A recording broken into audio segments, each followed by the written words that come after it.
today's video, I'm going to be doing a video on how I survived high school.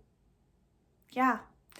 Well, it's kind of a mixture really of advice, tips, what got me through, and yeah, as a neurodiverse person / autistic. High school for us is not easy. It is not easy for any teenager. So imagine that, and then imagine having a brain that is not like everyone else's. Schools are not set out for brains like ours, and I'll kind of be explaining that within the video, within the tips, and within the strategies that I am going to give you. Now, obviously, this video is a video for all neurodiverse teenagers, or I don't think many primary school kids will be watching this, but we're just going to go teenagers, or parents with teenagers or whatnot. It is going to be more centered around autism because I am autistic. Anyway, I'm just going to get on with the video. Right, yeah. So I'm just going to give a background story. I started off in state primary. I then ended up in a small independent school that, yes, my parents did pay for.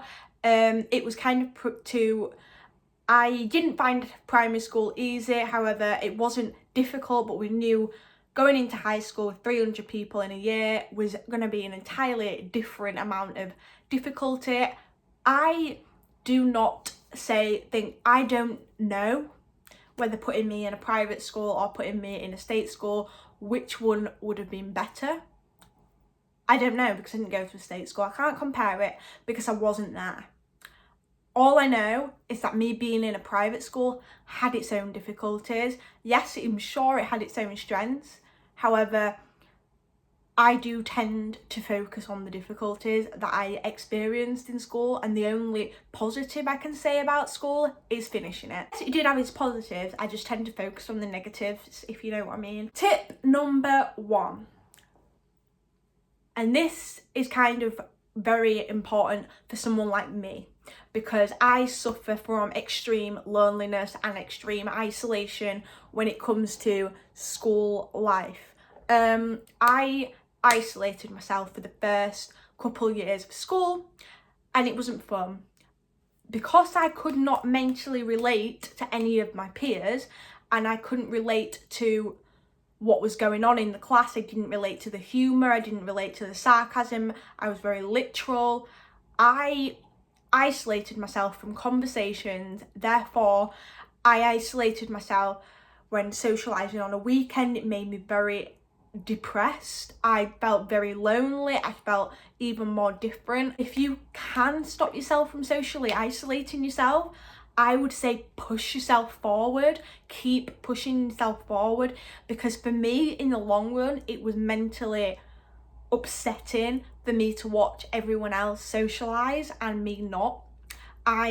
As much as I can find it very easy to get comfortable, do my work in class, not speak to people, it's very easily an option for me to do that. But it's not a healthy option for me. I need a mixture of both. I need to have people around me, and I need to have time on my own. I need both to function, because without one, it causes like an extreme in the other. So without me socialising, it causes me to be extremely lonely, extremely upset, not get out of bed, not want to go into school, I have no friends, I have no one to sit with, etc. Whereas if I had too much socialising, it would cause extreme exhaustion, not want to get up, not want to get out of bed. It could both, it's too much of one. It's all about balance for me, and I think that's important, as it is difficult for an autistic person to socialise, and obviously I do understand that. It's difficult to socialise with people that aren't like you, and autism does affect communication and it does affect social skills. In some people, there will be someone you can click with. You just have to keep pushing yourself, and it is difficult, and there is ways to help you socialise, which I'm going to get onto. So yeah, now the next thing is to establish a good teacher-student relationship. I think that is extremely important. I think without being able to communicate with a teacher and have a teacher that you trust, because trust is more important. The last thing you want is for you to go to a teacher and say, this has happened today, and for that teacher to go blabbing to another teacher and for it to eventually get out. Because one thing about autistic people, especially teenagers don't forget things. If you misplace someone's trust, if you misplace someone who's autistic's trust, they're not going to confide in you again.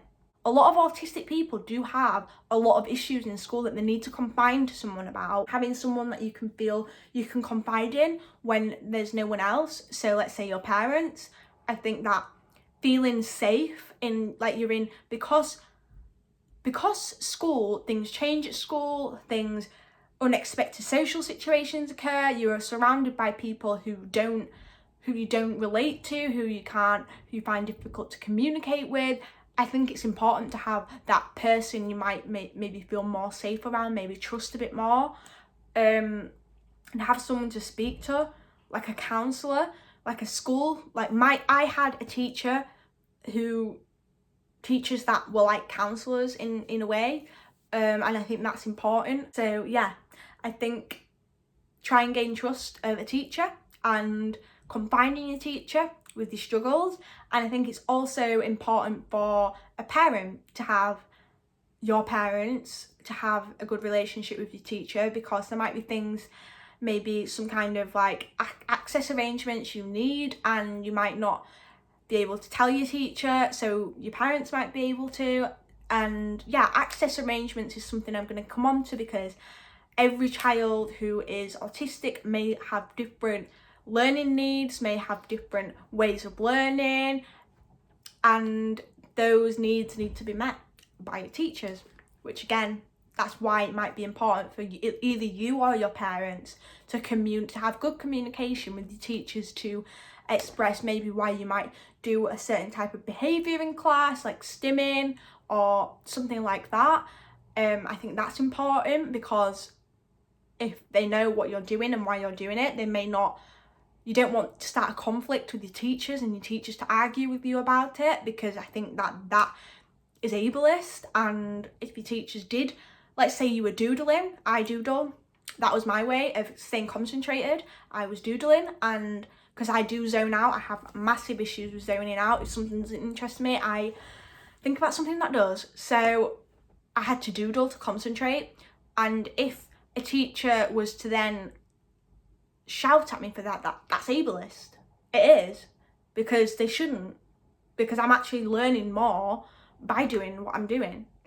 I am just doodling to help me get through the day with actually learning or retaining some information that you're just teaching me. So yeah, I think that it's important for parents to be able to express, or yourself to express what you need. And if your teachers fail to support your needs, then you fight for it. I didn't fight for it, and I wish I did, because now I'm at college, I've realised I've kind of got a lot more confident, and if I need something, if I need a certain arrangement, I will go to the teacher and I'll say, look, I need this, and my teachers are amazing about it. It hasn't always been like that in school, but I was absolutely like, I was in shock when I got to college.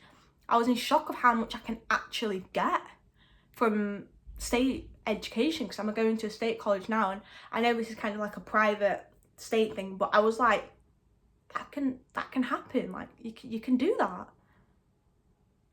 So yeah, one thing for me that I needed, I always felt in school that I was in like a prison and I couldn't escape. It gave me severe anxiety, panic attacks, and I felt socially isolated. My school was in the middle of nowhere. I didn't trust people.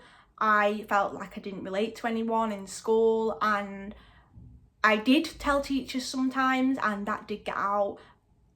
I'm not talking about some teachers I did trust. I learned to trust teachers, different teachers, but teachers have misplaced my trust in my school, and like I said, I have severe anxiety, panic attacks, and I needed to get in contact with my mum. And if I felt like I could have got in contact with my mum, then I wouldn't have had the panic attacks. It was because I couldn't get out until the end of the day, and I couldn't just leave when I wanted to. Whereas I'm at college, and I'm at college so much more than what I was at school, because I just couldn't go. I couldn't get in. I was just having panic attacks all the time. I couldn't breathe. I was not sleeping. It was horrible. But now I'm at college, and if I needed to, I know I could just get up and walk out and go home. And I'm so much more relaxed now because of that. And if I felt like that at school, I would have been a lot more relaxed. And I think one of the reasons that I felt so like anxious about school was because I couldn't call my mum when I needed to. They made you lock your phone away, and there was times that I needed to ring my mum and go get my phone and ring my mum, and they wouldn't let me, like in panic attack situations. And it got to the point where when I got older, this was when I got older into year 11, my late years, 16, I'd say, no, look, I'm getting my phone. I have to get my phone, or I would have got to the point of just walking out. I remember my mum saying, look, you're in that situation again, you walk out of school. You literally get up and you walk out, because I'm not having you go through that if it can be avoided. And that comes on to my next point. If there is an issue, you feel like you're on a meltdown, panic attack, shutdown, and it can be avoided by walking out. If you need to go out of the classroom under any circumstances, you leave. You get up and you leave, because you don't want people to see you in your most vulnerable situation, because that's what a meltdown is, and a panic attack. You're in your most vulnerable, you're crying, you feel out of control, and you don't want people to see you. You would rather be on your own, and it might have been avoided on your own, because when you're in a classroom, there's so many different sensory issues, social issues, change, anything. It's just a mental masking. It's all horrible. And I never felt like I could get out and walk out. And as a younger, maybe like year 7, 8, 9, 10, but when I got into year 11, I kind of got older, and I did it, and it's there. I'd get up and I'd walk out, and I'd go to the toilets, or I'd go. There wasn't anywhere to go in my school, but a lot of state schools do have like rooms for that, for those needs. And if a teacher starts to shout at you for any reason, which is why it comes on to my last point about having good communication, that needs to be something that needs to be discussed with parent teacher, because you need to be able to do that. You need to be able to know if you ever get yourself into one of those situations, you can leave. You don't have to stay there. You don't have to put yourself through that. Yeah. And this is another point. I communicated with my parents that I needed to keep the rest of my life as consistent, as structured, into a nice routine, into nice little boxes outside of school, because of the fact that I was so mentally drained at school. I needed to come home, I needed to have the same tea, I needed to have a routine, I needed to just watch the telly, and I needed to calm down, I needed to shut off the rest of the world. I needed to have consistency, so then it kind of like gives me a break from the inconsistency of school. I also found, I did mention this, a way of escaping school was, which I think is easy for some autistic people, maybe not for others, zoning out into your own world. It got me through school. I didn't get the best grades because of it. I'm getting a lot better grades now, which shows how much I did zone out. But I pretended like I just wasn't there. I was in my own world and I had to get out. Yeah. Unless it was maths. I enjoyed maths. But every other subject I zoned out because I just didn't want to be there. And it was my way of coping, my way of dealing, and if you deal like that, do it. Because getting through school is more important than grades. Yes, of course, grades come into it. I didn't get the best grades. I'm quite intelligent, but I need to be in the right environment. And now I'm in the right environment, I can see that. I have a lot more confidence and I feel a lot more safe and I can concentrate. And I don't feel like I have to zone out. Obviously I do zone out. Zone out is just a massive part of my autism and being in another world and pretending that you're blooming vampires from Vampire Diaries. That's just me. Concentration, I've mentioned this quite a lot of times with zoning out. If zoning out isn't like a coping mechanism, it's kind of just an accidental thing you do. Fidget toys and sensory toys really do help, and I have mentioned this in a lot of videos, but I will link a very, very good website down below that do fidget toys and sensory toys that will keep your brain stimulated. And probably, because I do this, I take them to college, and when I'm listening in class, it really helps me listen. I'm always someone that has to move in, or if I don't move, I zone out. Do you know what I mean? So yeah, another tip, stop looking at the clock. Time goes slower. Zone out, time goes quicker. Remember, it's temporary. Now, I'm not about to say that when you leave school, your autism goes away, because that's never going to be the case. But when you're older, you deal with things better. You deal with things differently. You get more experience. You're not around teenagers who are not understanding, who are hormonal and have weird, immature sense of humours. Everything will still happen. I just think when you're around teenagers, it's a new level. I'm a very mature person in some sense. I mean, I still like Disney and all that stuff. I'm still like immature at heart, but I'm quite level-headed, and I know that I find when people have like odd sense of humours and like immature sense of humours, I just look at them and I'm just like, really? Is that really funny? Like, you throwing a chair at that person is just not funny. Like, I just don't it was like that at school, and I just used to think, get me out of here. Please get me out of here. If they actually find throwing chairs funny, or throwing, like, I don't even know. I just think throwing things just seemed to be a running theme at my school. Last thing, mental health days. Now, this is as valid as an ordinary sick day. It is not an escape. It's all about recharging your batteries, because mental health days are the most valid thing ever, and I wouldn't have gotten through school without it. I needed to recharge my batteries because of the hell I endured day to day, and I needed breaks.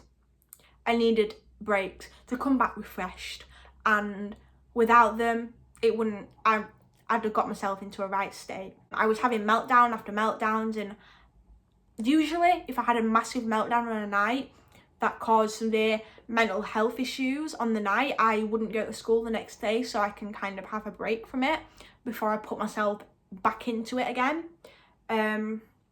So yeah, important things to remember before I finish this video is you get up and you leave. It gets better. Life gets better.